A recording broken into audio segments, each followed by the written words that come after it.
I'm learning with him. Okay, hey guys. I'm just walking back and forth raising the friendship for this EV because I found the Sooth Bell and it's going really fast. In the meantime, Chris is on Victory Road. He just caught an Onyx. He's naming it Phonics. And I'm gonna read them a scary story while I walk back and forth because it's fun. And I can creep them out.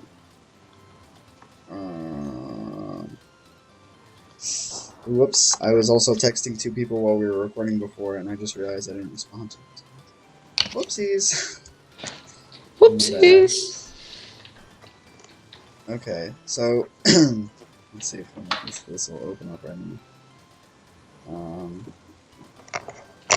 Alright, zoom in. Oh shit. Okay, how can I get this at a good angle? Okay. There's also another one that I have off the top of my head, but this one's so long, right? Okay.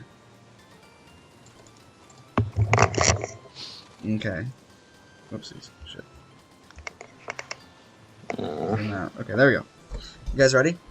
Okay. So this story is called The Smiling Man.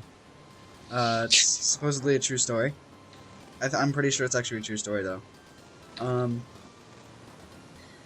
About 5 years ago, I lived downtown in a major city in the US. I've always been a night person, so I'd often find myself bored after my roommate, who was decidedly not a night person, went to sleep. To pass the time, I used to go for long walks and spend the time thinking. What a fucking weirdo. I spent 4 years like that, walking alone at night. Seriously, what a weirdo. I never once had a reason to feel afraid. I always used to joke with my roommate that even the drug dealers in the city were polite. Okay, shit, where was I? Wait, Justin, if I leave the cave, do I have to do the rock puzzles over again? Go to the... Oh my god, I do. But all of that changed in just a few minutes of one evening. Okay, keep going, because... Do you guys have something to say to each other? Okay. I figured it out. It was a Wednesday. The scariest... No, I'm kidding. The scariest of days. No, okay, It was Wednesday, somewhere between 1 and 2 in the morning, and I was walking near a police-patrolled park quite a ways from my apartment. It was a quiet night, even for a weeknight, with very little traffic and almost no one on foot. The park, as it was most nights, was completely empty. So it's a police-patrolled park, so he's probably safe. It's probably okay. I turned down a short side street in order to loop back to my apartment when I first noticed him.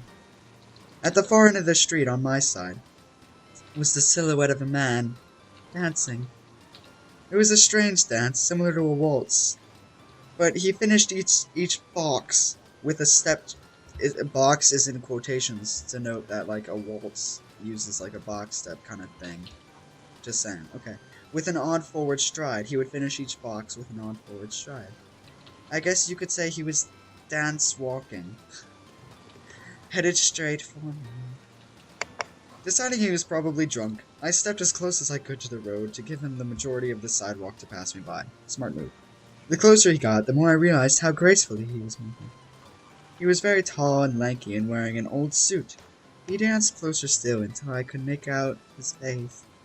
His eyes were open wide and wild, head tilted back slightly, looking off at the sky. His mouth was formed in a painfully wide cartoon of a smile. Between the eyes and the smile, I decided to cross the street before he danced any closer. I took my eyes off him to cross the empty street. As I reached the other side, I glanced back, and then stopped dead in my tracks.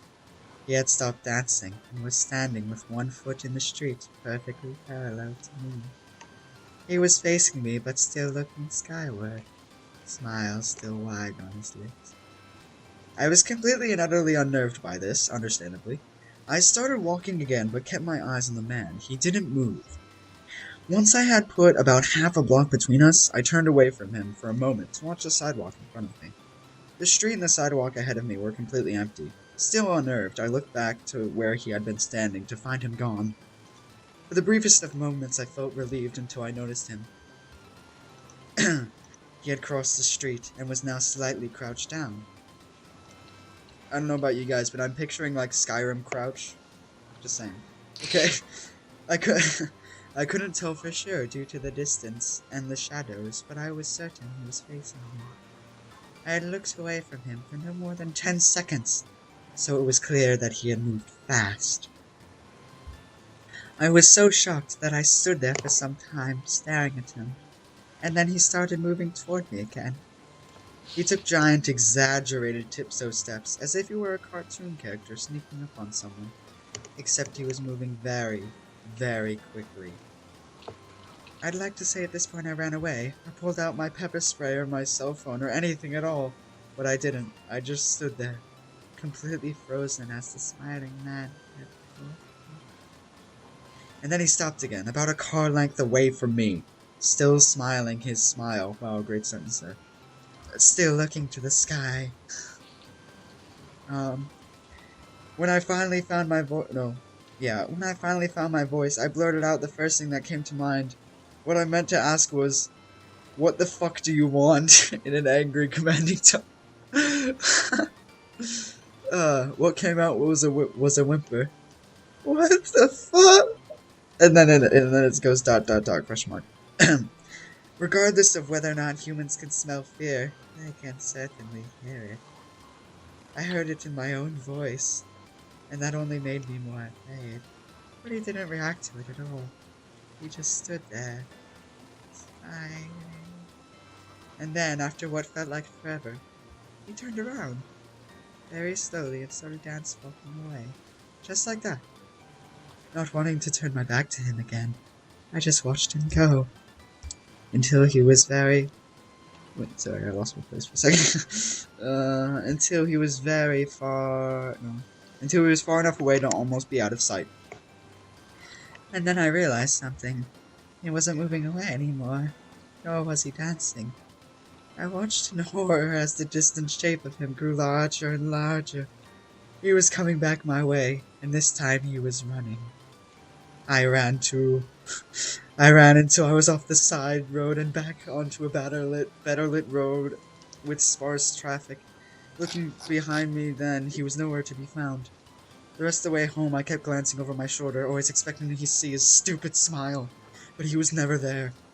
I lived in that city for 6 months after that night, and I never went out for another walk. There was something about his face that always haunted me. He didn't look drunk, he didn't look high. He looked completely and utterly insane. And that's a very, very scary thing to see. That's the end of the story. Damn. Did you enjoy that? That was me. What? It was a regular Tuesday night for Justin. It was I found a Wednesday. dude who will teach explosion. God. Okay, that was fun. I have another scary story. I might be able to remember it off the top of my head. Then again, maybe not. Could we just tell a happy story so I can go upstairs? Can we tell a happy story? Once upon a time, there was an ugly barnacle. He was so ugly that everyone died. The end. Hey, once was it a puppy named Timmy? Then he died. I don't know why he died, but he did. He used self-destruct and he exploded. Good job, dumbass.